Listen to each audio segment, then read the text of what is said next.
فرشتوں کی جو ذریعے جو مدد ہوئی تھی، یہ ایسے نہیں تھے کہ فرشتے براہ راست انسانی شکل میں آئے ہوں اور مسلمانوں کے ساتھ کھڑے ہو کر کافروں کے ساتھ براہ راست لڑے ہوں، ایسا نہیں تھا۔ ہاں، بعض مواقع پر ایسا ہوا بھی کہ کسی کسی کافر کو کسی فرشتے نے قتل بھی کیا، لیکن ایسا یعنی کہ انسانی شکل میں فرشتے ظاہر ہو کے مسلمانوں کے شانہ بشانہ اس طرح نہیں لڑے تھے، بلکہ کافروں کی جو لڑائی تھی وہ آپ یوں کہہ لیں کہ ایک روحانی ان کی مدد تھی، جو مدد تھی وہ ان کی روحانی مدد تھی، وہ اللہ کی طرف سے یوں تھی کہ اللہ تعالیٰ نے کافروں کے دلوں میں رعب کو پیدا کر دیا فرشتوں کے ذریعے سے، فرشتوں کے ذریعے سے کافروں کے دلوں میں رعب، دبدبا اور جو ہے وہ جو بزدلی پیدا ہوگی، اور مسلمانوں کے دلوں میں جو ہے وہ جرت، بہادری، ثابت قدمی، یہ جذبات پیدا ہوئے، اور یہ جذبات فرشتوں کے ذریعے سے پیدا ہوئے، ٹھیک ہے۔ لہذا یہ اس کے ذریعے سے مسلمانوں کے دل مضبوطی کے ساتھ، دل جمی کے ساتھ وہ جمے رہے، اور کافروں سے جٹ کر انہوں نے مقابلہ کیا، اور کافر جو ہے وہ اپنی بزدلی اور خوف کی وجہ سے ان کے پاؤں اکھڑ گئے اور وہ پھر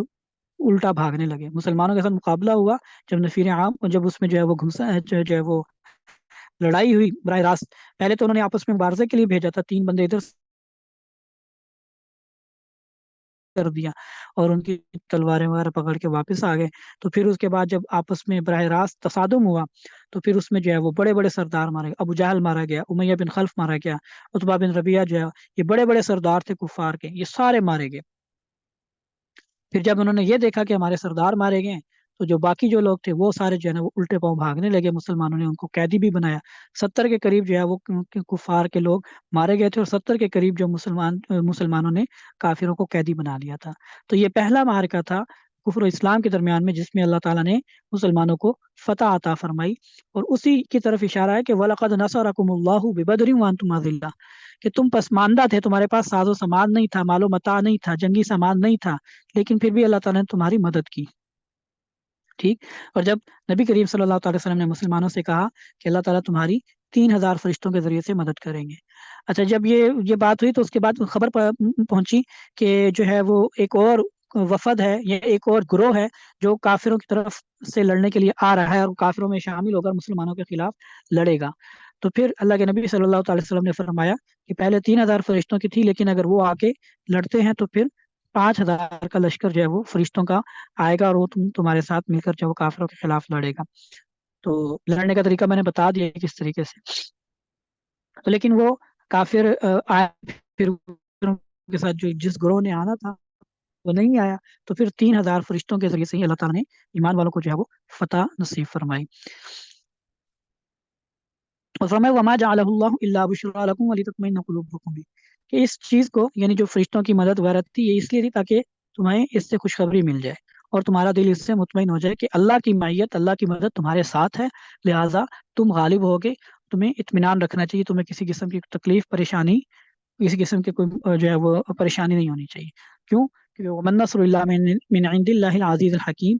مدد تو اللہ ہی کی طرف سے آتی ہے، اللہ ہی مدد کرتے ہیں کسی کی تو اس کو مدد ہوتی ہے، اللہ اگر مدد نہ کریں کسی کو مدد نہیں ہو سکتی۔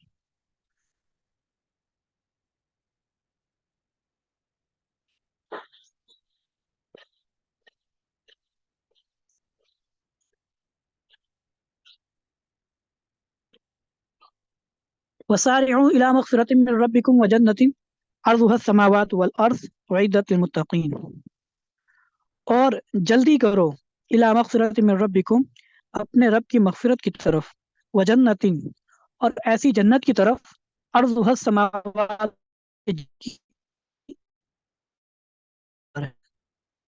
آسمانوں کے اور زمین کے برابر ہے، اعدت للمتقین، جو متقی لوگوں کے لیے تیار کی گئی ہیں، الذین ينفقون فی السراء والضراء، متقی کون لوگ، ان کی صفات کیا ہیں؟ الذین ينفقون فی السراء والضراء، کہ جو خوشحالی میں بھی، والضراء، اور تنگ دستی میں بھی، ينفقون، خرچ کرتے ہیں، والکاظمین الغیظ،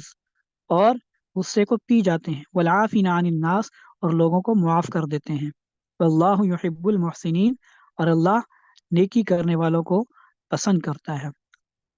اور کیا اوصاف ہیں ان کے؟ والذین اذا فعلوا فاحشۃ، اور متقی لوگ وہ ہیں کہ جب کبھی اگر وہ کوئی غلطی کا کام، کہ حیائی کا کام کر لیں،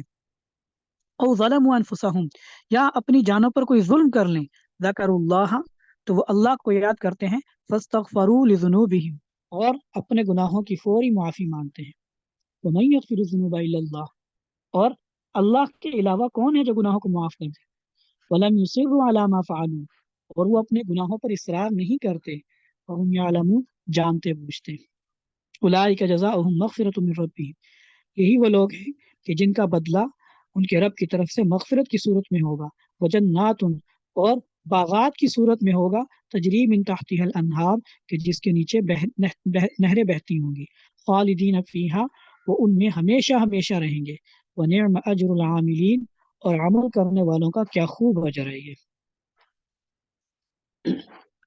اللہ رب العزت مسلمانوں کو ترغیب دے رہے ہیں کہ اپنے رب کی مغفرت اور جنت کی طرف جلدی کرو، سارعوا جلدی کرنا، یہ سریع سے بھی ہے اور دوڑنے کو بھی جو ہے اسی سے تعبیر کیا جاتا ہے، یعنی دوڑو، لپکو، بھاگو اللہ کی مغفرت کی طرف، جلدی کرو، ٹھیک، اللہ کی مغفرت کی طرف، اور ایسے جنت کی طرف، ایسی جنت کی طرف کہ جو اتنی بڑی ہے کہ اس کی چوڑائی جو ہے وہ زمین و آسمان کے برابر ہے، عرضها السماوات والارض، اتنی بڑی ہے کہ اس کی چوڑائی زمین و آسمان کے برابر ہے، یعنی زمین و آسمان کے برابر اس کی وسعت ہے۔ احادیث میں آتا ہے کہ ایک ادنا ترین جنتی، یعنی جو سب سے کم تر جنتی ہوگا، جو سب سے آخر میں جنت میں جائے گا، سب سے آخر میں، وہ سب سے کم تر جنتی ہوگا، جنتیوں کے درجات تو ہوں گے نا، ان میں مختلف درجات ہوں گے، تو سب سے جو کم تر جنتی ہوگا اس کو بھی اس دنیا سے 10 گنا بڑی جنت ملے گی، اس دنیا، یہ زمین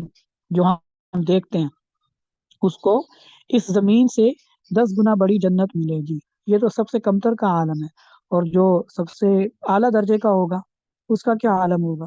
ٹھیک، تو اس لیے فرمایا کہ ایسی جنت کی طرف جلدی کرو، عرضها السماوات والارض، کہ جس کی چوڑائی زمین و آسمان کے برابر ہے، اتنی بڑی جنت، اور وہ جنت کس کے لیے تیار کی گئی ہے، اعدت للمتقین، متقی لوگوں کے لیے تیار کی گئی ہے، اور متقی کون ہے، ان کی صفات کیا ہیں، اس طبقے کی صفات کیا ہیں، اور میں الذین ينفقون فی السراء والضراء، خوشحالی میں بھی اور تنگ دستی میں بھی، خوشی غمی ہر حال میں وہ اللہ کے راستے میں خرچ کرتے ہیں، والکاظمین الغیظ، اور غصے کو پی جاتے ہیں، غصے کو پی جاتے ہیں، غصہ آئے تو غصے کو فوری نکالتے نہیں ہیں، چاہے کسی چھوٹے پر آئے، کسی پر آئے، کسی قریبی پر آئے، کسی اجنبی پر آئے، کسی پر بھی غصہ آئے تو غصے کو پی جاتے ہیں، والکاظمین الغیظ، غصے کو پی جاتے ہیں، چھوٹی سی چھوٹی بات پر بھی، بڑی سے بڑی بات پر بھی وہ غصہ نہیں کرتے، اپنی ذات کے لیے غصہ نہیں کرتے، نبی کریم صلی اللہ تعالی علیہ وسلم کا یہ وصف تھا، اپنی ذات کے لیے آپ نے کبھی غصہ نہیں کیا، آپ کو جس نے جتنی مرضی تکلیف پہنچائی ہو، کبھی آپ نے پلٹ کر اس کا جو ہے وہ جواب نہیں دیا، ہاں دین کے معاملے میں آپ صلی اللہ تعالی وسلم بالکل بھی نرمی نہیں برتتے تھے، یا آپ صلی اللہ تعالی وسلم کے اوصاف بیان کیے گئے، صحابہ نے اس چیز کو باقاعدہ محسوس کیا کہ اللہ کے نبی کی ذات کا معاملہ ہو، اللہ کے نبی صلی اللہ تعالی وسلم کبھی انتقام نہیں لیتے، لیکن بات اگر دین کی ہو پھر اللہ کے نبی صلی اللہ تعالی وسلم برداشت نہیں کرتے تھے۔ اندازہ لگائیں کہ جو ہے حضرت حمزہ رضی اللہ تعالیٰ عنہ سید الشہداء، آپ کو بڑے محبوب چچا تھے، آپ کے بڑا آپ ان سے محبت کرتے تھے، ٹھیک، اور جو ہے ان کا جو ہے آگے جیسے غزوہ احد کا بھی ہے کہ ہندا نے، جو ابو سفیان کی بیوی تھی، اس وقت تک مسلمان نہیں ہوئی تھی، بعد میں مسلمان ہو گئی تھی، تو انہوں نے حضرت حمزہ کا جو کلیجہ ہے وہ چبایا تھا، یعنی ان کو سینہ چاک کر کے اس میں سے کلیجہ نکال کے اس کو کچا چبایا تھا، اس نے قسم کھائی تھی کہ میں حضرت حمزہ کا کلیجہ چباؤں گی، کیونکہ حضرت حمزہ نے جو ہے حضرت ہندا کے والد کو بدر میں قتل کیا تھا تو احد کے اندر ہندا نے یہ کام کیا تھا، لیکن جب فتح مکہ ہوا، آپ صلی اللہ تعالی علیہ وسلم کے سامنے حضرت ہندا بھی پیش ہوئی ایمان لانے کے لیے، آپ صلی اللہ تعالی علیہ وسلم نے ان کو بھی معاف کر دیا اور ان سے بھی انتقام نہیں لیا، ان کو قتل نہیں کیا، حالانکہ سگے چچا کو جو ہے وہ اس طریقے سے نہ صرف یہ کہ قتل کروایا تھا بلکہ ان کی لاش کی بے حرمتی بھی کی تھی، ان کا مسئلہ بھی کیا تھا، ان کے ناک کان وغیرہ اعضاء بھی کاٹے تھے اور یہ بھی چبایا تھا، کلیجہ بھی چبایا تھا، لیکن اس کے باوجود آپ صلی اللہ تعالی وسلم نے معاف کر دیا تھا، غصہ نہیں دکھایا، انتقام نہیں لیا، کسی سے کبھی نہیں لیا، تو یہ نبی کریم صلی اللہ تعالی علیہ وسلم کا وصف تھا کہ اپنی ذات کے لیے کبھی کوئی غصہ نہیں کرتے تھے، ٹھیک، ہاں دین کے معاملے میں غصہ کرتے تھے، سختی کرتے تھے اللہ کے حکم اگر کوئی پامال ہو جاتا تھا اس پر آپ صلی اللہ تعالیٰ علیہ وسلم جو ہے وہ اس پر غصہ ہوتے تھے. اور صحابہ میں بھی یہ وصف تھا کہ اپنی ذات کے لیے غصہ نہیں کرتے تھے، اپنی ذات کے لیے کبھی انتقام نہیں لیتے تھے. ہاں دین کے بارے میں اور اگر کبھی ہو بھی جاتا تھا تو فوراً دل جو ہے وہ پسیج جاتا تھا. حضرت عمر رضی اللہ تعالیٰ کے واقعات ملتے ہیں، ابوبکر صدیق رضی اللہ تعالیٰ کے واقعات ملتے ہیں کہ جب کبھی کوئی ایسی بات ہوئی فوراً جو ہے وہ معافی مانگی، اگلے سے جو ہے وہ منت سماجت کر کے اس سے معافی مانگی. ٹھیک، منت سماجت کر کے معافی مانگی. ایک واقعہ یوں آتا ہے کہ غالباً ابوبکر صدیق رضی اللہ تعالیٰ عنہ نے ہاں ابوبکر صدیق رضی اللہ عنہ کا ہی واقعہ ہے کہ انہوں نے ایک آدمی کو برا بھلا کہہ دیا. تو اب وہ جب بعد میں احساس ہوا کہ میں نے اس کو کیوں کہا، انہوں نے کہا تم بھی مجھے کہو. انہوں نے کہا نہیں میں تو نہیں آپ کو کہہ سکتا ہوں، میں تو آپ کا اتنا احترام کرتا ہوں. انہوں نے کہا نہیں تم مجھے کہو. انہوں نے کہا نہیں میں نہیں کہتا ہوں. انہوں نے کہا اگر تم کو نہیں کہو گے تو میں رسول اللہ صلی اللہ تعالی وسلم کے پاس جا کے تمہاری شکایت لگاؤں گا. ٹھیک ہے، تو انہوں نے کہا نہیں ٹھیک ہے آپ جو مرضی کریں، لیکن میں آپ کو وہ الفاظ نہیں کہہ سکتا ہوں جو آپ نے مجھے کہے ہیں، میں آپ کا احترام کرتا ہوں. تو ابو بکر صدیق رضی اللہ عنہ آپ صلی اللہ تعالی وسلم کے پاس پہنچ گئے اور ان سے کہا کہ جی میں نے اس طریقے سے ان سے کہا ہے. تو آپ صلی اللہ تعالی وسلم نے فرمایا کہ تم نے نہ جواب دے کر اچھا ہی کیا، لیکن تم بدلے میں ان کو جو ہے وہ دعا دے دو، ٹھیک ہے، معاف کر دو. تو یہ زیادہ بہتر ہے کہ میں نے آپ کو معاف کیا. ٹھیک، تو اس طریقے سے یعنی یہ احساس تھا صحابہ کرام کے اندر کہ اگر کسی کو کوئی اونچ نیچ بول بھی دیتے تھے تو فوراً احساس ہوتا تھا تو اس کے اوپر جو ہے وہ فوراً اس کی معافی تلافی کی صورت ہوتی تھی. تو والکاظمین الغیظ، غصے کو پینے والے تھے. ایک واقعہ یوں بھی لکھا ہوا ہے کہ حضرت زین العابدین جو تھے، جو حضرت حسین رضی اللہ تعالیٰ عنہ کے بیٹے تھے، یہ وضو کر رہے تھے. ان کو ایک جو ہے وہ جو خادمہ تھی ان کی، وہ ان کو وضو کروا رہی تھی. تو وضو کرواتے ہوئے اس سے جو ہے وہ پانی گر گیا ان کے اوپر. تو ان کو غصہ آیا. تو اس جو خادمہ تھی اس نے آیت پڑھی والکاظمین الغیظ. تو فوراً غصہ جو ہے وہ قابو کر لیا، رک گئے، فوراً رک گئے، کچھ نہیں کہا. اور پھر اس نے آگے والعافین عن الناس یہ بھی پڑھا. تو اس نے کہا غصہ بھی میں نے پی لیا اور عافین عن الناس، میں تمہیں معاف بھی کرتا ہوں اور تمہیں کسی قسم کی کوئی سزا نہیں دیتا ہوں. اور واللہ یحب المحسنین، جاؤ تمہارے اوپر احسان بھی کرتا ہوں کہ تمہیں آزاد کرتا ہوں. یہ تو زین العابدین رحمۃ اللہ علیہ کا واقعہ ہے. تو صحابہ کرام یہ اس کا جو ان کا یہ طرز عمل تھا. اور یہ اللہ تعالیٰ نے اس کو متقین کے صفات کے طور پر بیان کیا کہ متقی وہ ہے کہ جو غصے کو پی جاتا ہے. اسی طرح نبی کریم صلی اللہ تعالی وسلم نے یہ فرمایا کہ لیس الشدید بالسرعہ، کہ جو پہلوانی جو ہے وہ پچھاڑنے میں نہیں ہے. بڑا پہلوان وہ نہیں ہے کہ جو دوسرے کو پچھاڑ دے. انما الشدید الذی یملک نفسہ عند الغضب، کہ طاقتور بہادر پہلوان آدمی وہ ہے کہ جو غصے کے وقت اپنے نفس پر قابو میں رکھے، کوئی اناپ شناپ نہ بولے، کسی کو تکلیف نہ پہنچائے، نقصان نہ پہنچائے. غصے کے اندر اپنے حواس پر کنٹرول رکھنا، اپنے آپ پر کنٹرول رکھنا، یہ اصل طاقت ہے. اور یہ سب سے بڑا پہلوان ہے جو اپنے نفس پر قابو رکھ سکتا ہے غصے کے وقت، وہ اصل طاقتور ہے، وہ پہلوان ہے. مکہ باز یا مکہ مارنے والا یا باڈی بلڈر یا بڑے جسم والا ڈھیل ڈول والا، یہ کوئی طاقت نہیں. طاقت ہے غصے کے وقت اپنے آپ کو قابو میں رکھنا. تو بہرحال ایمان کے اللہ تعالیٰ نے قرآن پاک میں جو متقین ہیں ان کی صفت بیان فرمائی والکاظمین الغیظ، جو غصے کو پینے والے ہیں، والعافین عن الناس، اور جو لوگوں کو معاف کرتے ہیں. آگے فرمایا کہ چونکہ انسان ہے نا، ہر انسان غلطی تو ہو سکتی ہے، کیونکہ انسان ایسا نہیں ہے کہ انسان اور غلطی ہو ہی نہ، اس سے غلطی ہو سکتی ہے. لیکن پھر غلطی کے اندر ایک ایمان والے کا، ایک متقی کا رویہ کیا ہونا چاہیے، وہ اللہ تعالیٰ نے بیان فرما دیا. والذین اذا فعلوا فاحشۃ، اگر ان سے کوئی فحش کام ہو جائے، یا او ظلموا انفسهم، یا اپنی جانوں پر وہ ظلم کر بیٹھیں، کوئی گناہ ہو جائے ان سے، تو پھر کیا کرتے ہیں؟